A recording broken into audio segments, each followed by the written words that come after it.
And welcome back to more Super Mario Sunshine. So last time, we arrived on Isle Delfino and got arrested. So now we are tasked with collecting these Shine Sprites, and we managed to find two of them, one at the Delfino airstrip, and one in Bianco Hills. So this time, we're heading back into Bianco Hills to see what we can find.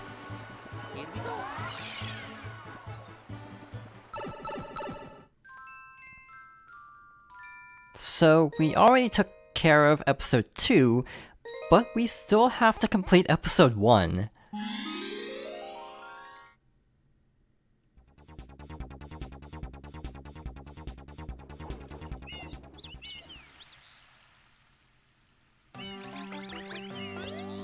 So while we backtrack over to the bridge, there is a correction I wanted to make about something I said last time. So I misspoke and accidentally said that I played Super Mario 64 before Sunshine, when talking about the general fluidity of how Mario controls, and preferring Sunshine. But actually what I meant to say is the reason I prefer Sunshine is probably because I actually played Sunshine first. So I just wanted to correct that while we make our way over here and fight yet another Proto-Piranha plant. This game reuses a lot of enemies, to be honest. That'll become a pattern later on. And like before, this one takes 3 shots of water to defeat, so it's not really that threatening. By the way, when you defeat this,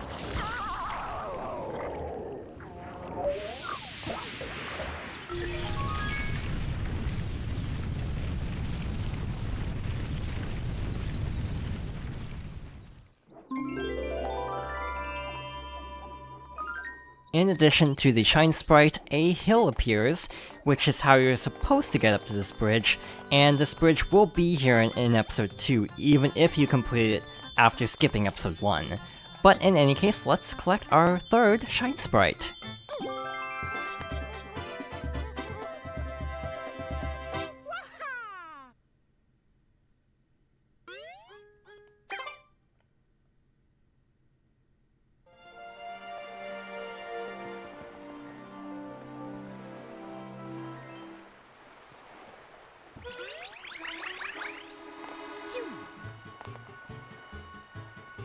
So there's a very familiar looking pile of graffiti over there on the left side of town. We'll take care of that a little bit later, but for now I want to focus more on Bianco Hills.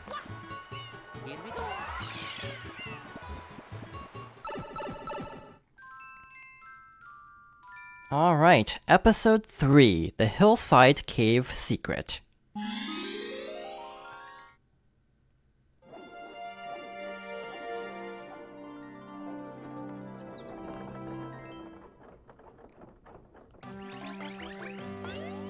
Alright, so we have to kind of take a very similar path as the previous 2 episodes, except at the bridge we have to go towards the water instead. I really like how there are these little intro cutscenes to every episode to kind of give you an idea of where to go. So we have to go to that cliffside over there. By the way, there is something special to note about the term secret in this episode. The secret episodes work a little bit differently than the regular episodes for reasons that will become very obvious in a bit. So I'm going to side flip wall jump off there and use F.L.U.D to make it up here, and then spin jump to make it up here really quickly. I don't think that's actually intended. I think you're supposed to go under the bridge across and then use this to bounce up, but you can save a lot of time with the right techniques.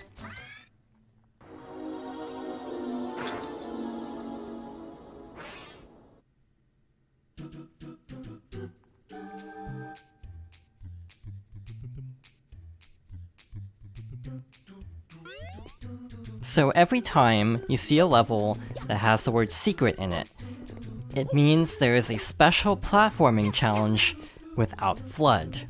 So, we have this cool acapella rendition of the original Mario theme, but we also have to do a lot of platforming without our safety net of a hover pack, so these levels can be a little bit scary.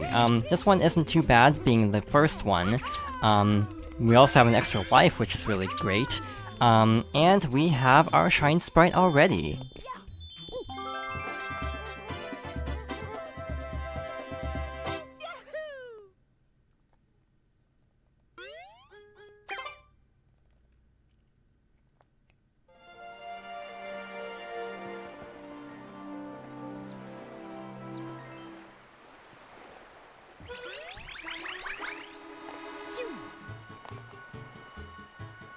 I feel like this game is kind of front-loaded with cutscenes, but once you actually get into the levels, it goes pretty quickly. Before we go back to Bianco Hills, I think I actually will make a quick detour to take care of this.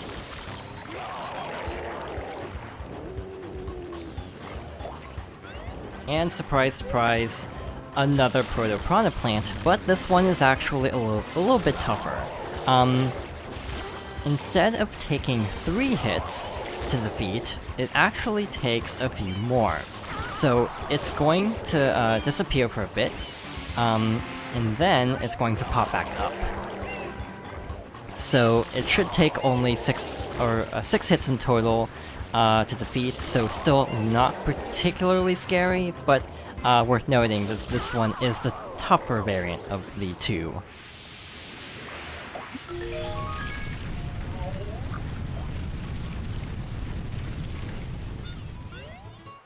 So this is the second entrance, but we want to go back to Bianco Hills for the time being. Might as well activate it though, like so. We'll definitely be checking that out relatively soon actually. Bianco Hills shouldn't take too much longer, but back we go.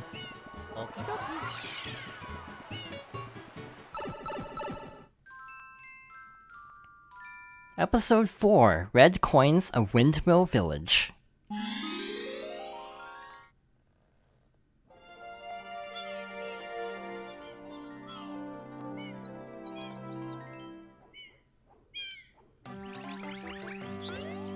So, a staple of the series, the red coin challenges. We have 8 red coins to collect around the initial starting village, as the name implies.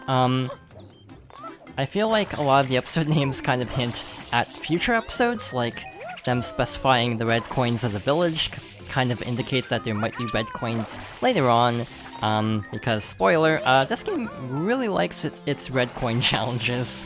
We'll be seeing quite a few, including one or 3 more actually, in Bianco Hills. But this is pretty straightforward. Just gotta collect them. This one we'll get in mid-air.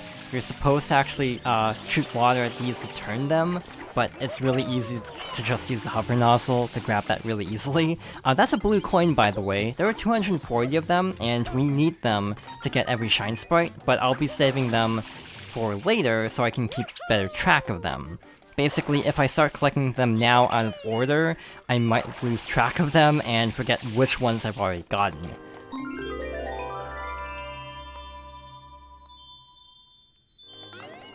I'll be honest, that's not my normal order for getting the red coins. I kind of forgot about the one under the arch, but no big deal. We got all 8, so we are good to go. But yeah, the blue coins are one of the most hated parts of Sunshine, and I can't exactly disagree with that, but we'll get into that a little bit later. I do like how versatile Mario is, though. Even when you fall down and have to kind of backtrack, it's really not that bad because you can easily wall jump or spin jump to get back to where you're supposed to be. And we already have another Shine Sprite.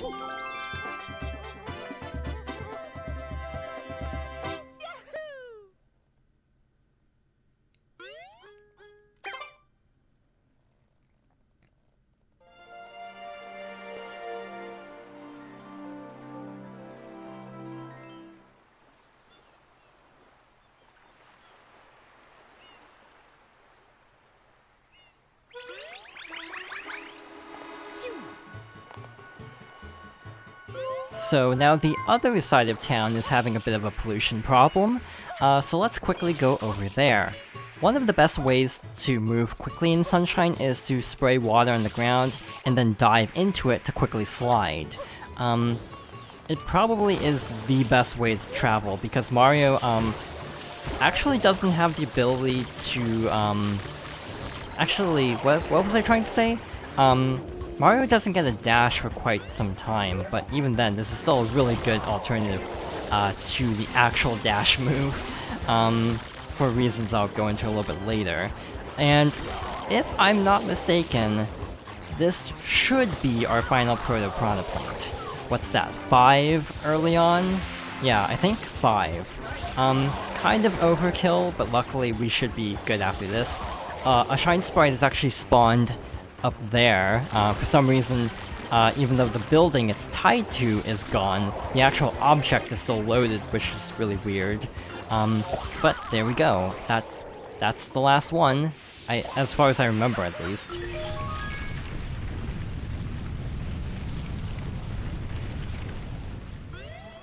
And we have another level entrance, but yet again, we'll be sticking with Bianco Hills for the time being.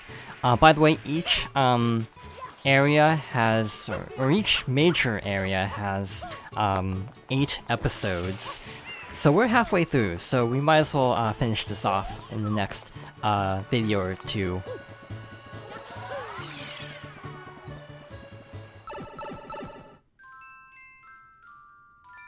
Episode 5, P.D. Piranha Strikes Back.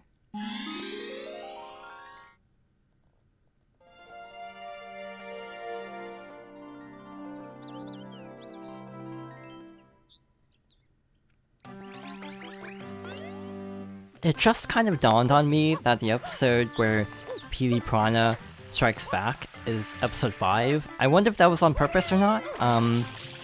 Obviously the name is a reference, but I'm not entirely sure if the actual intention of making it episode 5 was a Star Wars reference. But we have to get up to this large cliffside over here. There are plenty of ways to do it, but we're just gonna go over here, spin jump. Maybe that's not gonna work. Okay, there we go. Typically if you use F.L.U.D. on a slope, you can travel up the slope a little bit faster, which is cool. But overall, F.L.U.D. really makes a huge difference in terms of Mario's basic mobility. So we have these little balloons that we can fill with water and then release to use as little projectiles. By the way, Mario has 8 health points, similar to 64. Collecting coins will restore his health, like in 64, but being on the surface of water will not. Probably because there's so much more water in this game. Alright, so here's our rematch with P.D. Piranha. He can fly now. Speaking of Star Wars references, I guess. I still haven't actually seen episode 9, but I know the meme. So what we have to do is basically knock him out of the sky by shooting water at him. I suppose now would be a good time to talk a little bit about P.D. Piranha as a character. For some reason, around this time, after Sunshine, P.D. Piranha was basically a mainstay in the series. He was in all the spin-offs, either as like a boss character or a playable character like in Mario Kart Double Dash. But then he kind of just disappeared. I think it was after Galaxy, where they kind of moved away from Sunshine theming for levels and more towards Galaxy theming. So for example, after Galaxy, characters like Rosalina and the Lumas would appear in everything, instead of the Piantas and characters like Petey. Alright, so, we have to now locate Petey once again. Like before, it takes 3 hits to defeat Petey. So still not a particularly difficult enemy, just with the added step of him flying around. So, these little enemies spawning out of the sludge aren't particularly dangerous. They can either be defeated by jumping on them or by spraying them with water. But they're more annoying than anything, because in a fight like this, when you're trying to attack a boss, they can just get in the way. but they're not particularly threatening on their own. Most things only do 1 damage in this game. There are a few things that do more than 1 damage, but compared to 64, I feel like it's much tougher to die from running out of health.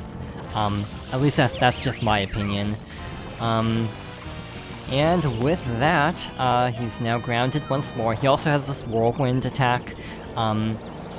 This fight, from what I understand, is really bad in speedruns because of the variability of his attack patterns, like how long he flies before he moves to a stationary position where you can actually shoot him down, and also how many times he uses the whirlwind attack. But overall, not a particularly difficult fight casually, just a little bit annoying in speedruns.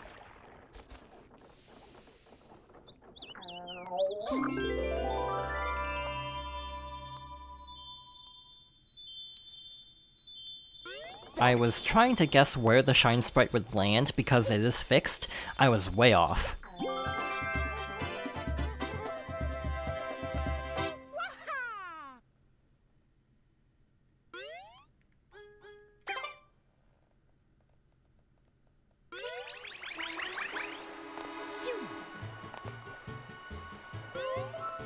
So before we go back into Bianco Hills, I wanted to go over something different first. Around Delfino Plaza, there are also a few Shine Sprites. These are actually completely optional, but I will be collecting all of them for a full 120 Shine Sprite run, including blue coins, so we might as well start working on collecting these. Most likely, if I'm almost at time, I'll be collecting a few of these because these are generally really short, much shorter than the full episodes, but kind of a nice way to still make progress nonetheless.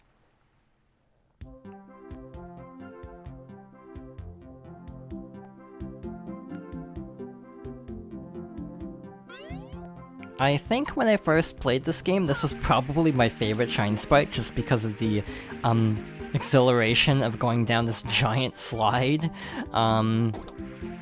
I also really like the music, it's really peaceful. These are just nice little chill levels for the most part. Some are a little bit more scary, we'll get to that a little bit later, but overall this is a pretty straightforward one.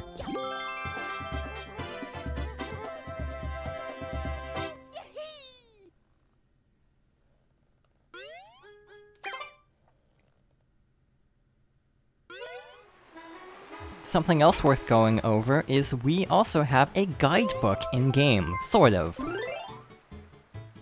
By pressing either L on Switch or Z on GameCube, you have this little guidebook with little descriptions of different areas, and also this keeps track of all of the Shine Sprites and best coin scores you've gotten in different levels.